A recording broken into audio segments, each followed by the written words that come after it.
And here the Dark Knight thought he had already dealt with his darkness. Here's a look at the McFarlane Toys DC Multiverse McFarlane Collector Edition Batman vs. Abyss. Abyss.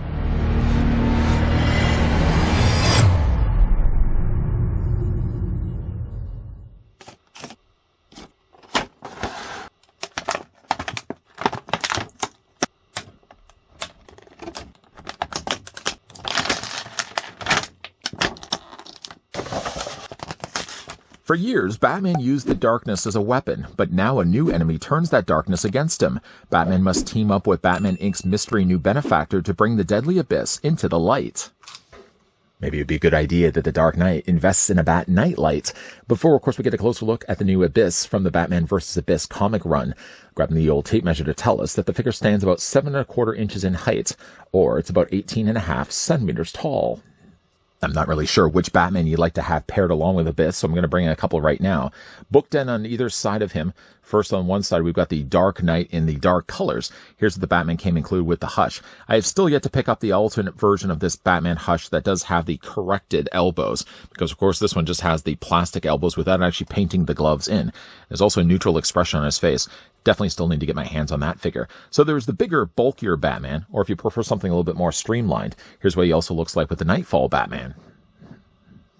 Abyss's accessories will include a run-of-the-mill display stand, not really out of the norm of the traditional DC logo stands that we usually get, but other than just the bells and whistles of now branding the DC logo in silver, unlike the traditional blacks that we normally get, it's the exact same display stand. It tends to usually be the case as well when we're looking at the McFarlane Collector Edition figures, that they go all out, at least when it comes to the printing and branding the DC logo.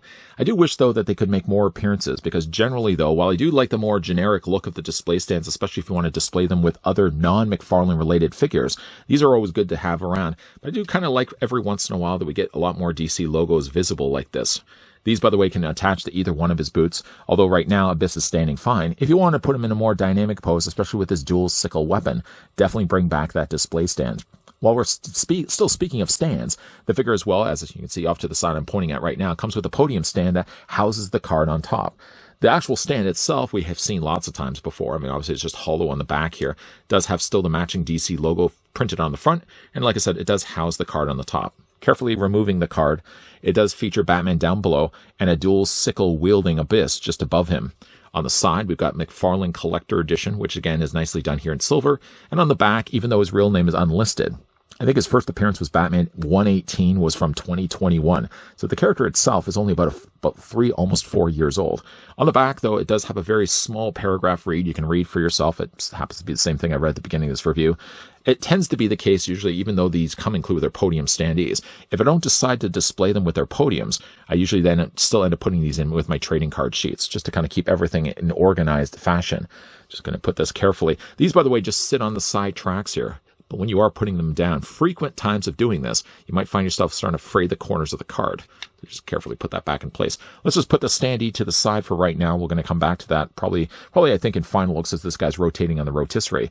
The figure also as well comes included with a gripping hand. He has one gripping hand, but the gripping hand is only on this side of his body. He has as well a gestured hand, but if he wants to wield dual sickles, then you definitely will want to swap out the hands. The hands itself, or the hand itself, is molded only just in black plastic.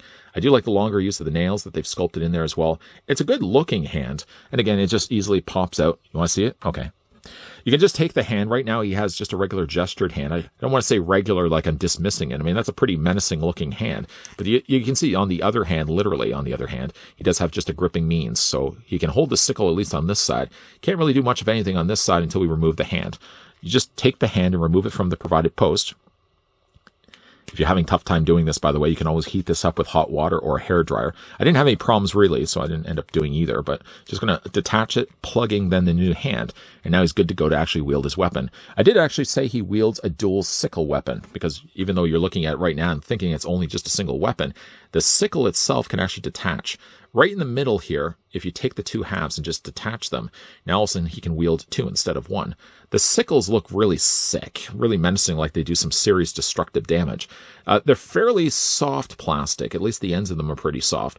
The majority of them, I'm guessing, have probably been molded here in dark gray plastic, and then they've just painted the end Not going to joke about it. Not going to joke about it. They only painted the end blades in a nice silver finish. And again, you can either have them attaching these just plug in place like that. You can either have them displayed with one, or again, I kind of like the idea of having them displayed with 2 sickles instead of just the one. You just take your sickles and we'll slide them in on either side, one of his hands there, and then we'll do the exact same thing on the other side. As I'm doing this also as well, like I said, the character from an Abyss standpoint of when he was created, he's not very old.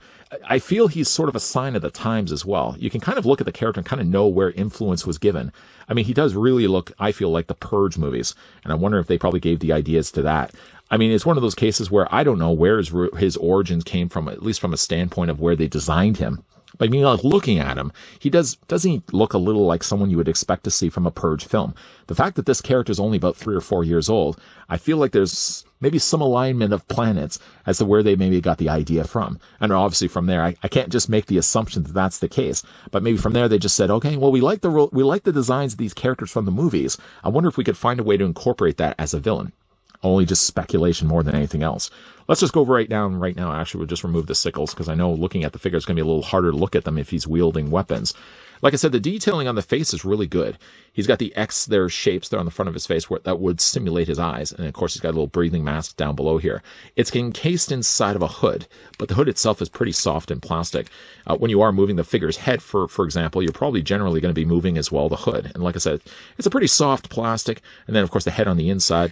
Not that you could really peel this back. I'm sure if you were to peel this back, which I haven't really done yet, you probably would see there's some detailing there on the back of it. Kind of looks a little bit like he's wearing an aviator's helmet, and he's just got like the glowing eyes there on the front. A little like the Purge movies, I don't know, maybe just a little bit. The rest of him sort of comes across like a futuristic Grim Reaper. I do like the way they sort of have sculpted in like a rib cage, and he has a really lean-looking body to him. Very thin on the limbs, obviously for his legs itself, he's got very long legs there as well, and he's also got a very tattered cape on the back. The thing I really like about it, though, is while there's really not a lot of color at play here for the plastic, I do actually like that they added a little bit of purple on the inside of the cape. It just brings a little more color to the table, because if not for that, he's pretty much dealing with a lot of blacks and grays. The gray does do a nice job, though, at least, so it's not just always black that you're looking at. Things like his armor on the side, for example, have a nice gray approach. They've also some nice gray there also in his abdomen area. And the already mentioned rib cage, he's got some nice breakup of gray added in there to an otherwise all black. He does have sort of the equivalent of a utility belt, although the utility belt doesn't have a buckle in the middle. What it does have in the middle, though, is pretty soft plastic. It's the only thing I really don't like about this, that all this lower half of his body is pretty much just a soft overlay of plastic. The utility belt, or the pockets he at least has for it, is only just attached on the end of this. So I feel like I would worry, not that it's going to come to play when we look at the figure's articulation, but I just feel like rotating things around, like the figure's body, for example, just that this being soft plastic, I worry if that's going to just start to kind of crimp or even stretch the material that they're using down here. Because like I said, all of this is just using soft goods rubber. It's in his torso. It's in here on his side pockets. I mean, even on his lower half. I mean, obviously, usually with trunks like this for the DC Multiverse figures, these all tend to be soft plastic as well. But it's like soft here all the way down to the bottom. The only thing that's really hard in plastic is obviously his arms, his upper torso, and then his lower legs. The legs, again, are sculpted nicely. It isn't even quite a black that they're using either. It's almost got like a slight tint of blue. I don't know if you can even see that if the video is doing it justice. And he's also got some really nice, interesting sculpted legs. There's a whole lot of gray and a whole lot of black on this figure, but it's a decent looking sculpted figure. I really like the look of Abyss here, even though, again, I really feel like he's just literally taken a page from like the Purge movies as to where maybe the character's design originated from. Now, for the figure's articulation, Abyss does have the ball joint. But again, as you're all rotating the head, you're going to be rotating all the hood along with it as well. It does move up and down. I mean, you could, in a way, get in there as well, where you can move the head freely on its own. But usually it's a package deal. When you're moving the one thing, you're pretty much going to be moving the hood along with it as well. It moves down, it moves up. You can also rock it back and forth as well. And even though normally a hood would not allow you to do this, you could rotate it all the way around as well. Abyss also has an upper torso ball joint. He has the makings of a lower torso ball joint. But again, like moving things around on this guy, this is all just soft plastic that you're having to deal with.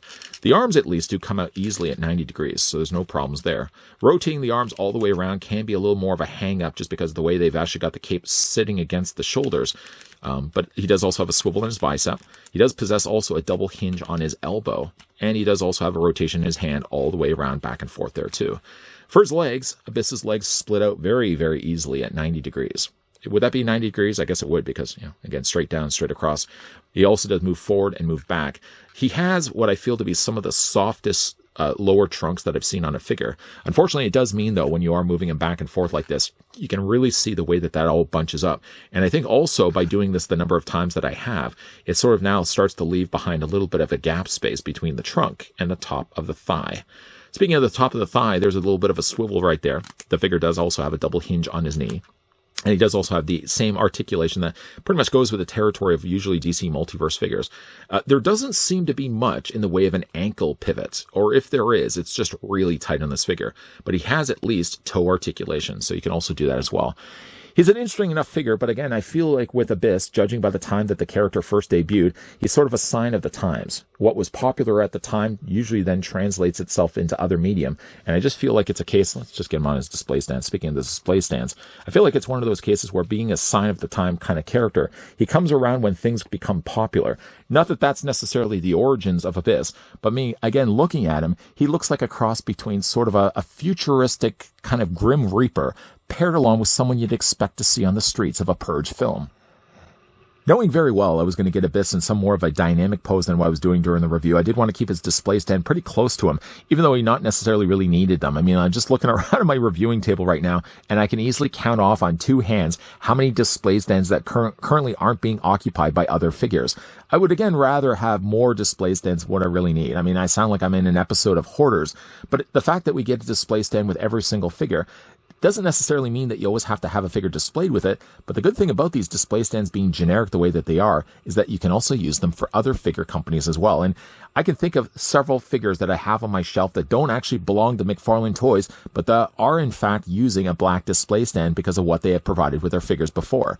Now, when it comes to certainly Abyss, the black clad Abyss does have a little bit of pops of color with the purple in the back of his cape, not to mention the glowing eyes. I do like the idea that he's wielding dual sickle weapons that you can either attach as being one weapon, or again, you can remove it, and he has at least the benefit of a secondary hand.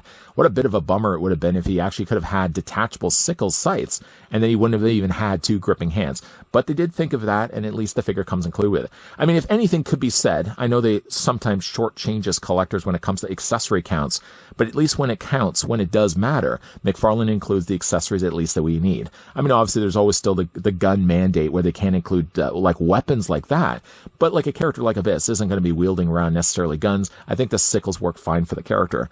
Now, again, where his origin may have came from, I don't even know. I don't want to make, again, any speculation that they may have gotten some influence, some inspiration, perhaps from something that they saw on the big screen. But it definitely does, for me at least, look like a cross between the Grim Reaper and a character that be roaming the city streets in the Purge films. I mean, whatever the case may be, it makes for a pretty cool looking character. And again, the way I've got him displayed right now may very well be the same way I'm going to be displaying this guy in the show, because he does have an interesting shelf presence to him. He doesn't have a whole lot of color, but the color at least, and the molding that he has at least, does make for a rather interesting looking figure to be displayed. What do you guys think of Abyss? Let me know down below in the comments section. Have you had the chance to pick up this figure for yourself? Or, based on these reviews, is this a figure you could see yourselves picking up?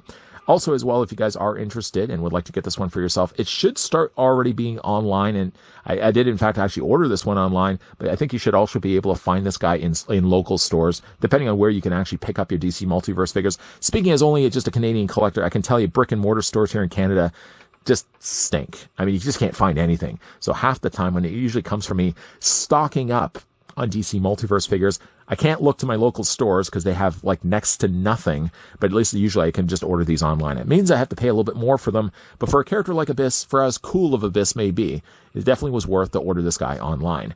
If you guys did enjoy this video, why not throw it a like? If you guys are loving the content you guys are seeing and you're on board to see more DC Multiverse reviews, if you haven't already done so, make sure you hit that subscribe button down below and you're turning on the bell notification. As always, guys, thanks for watching. See you guys next time.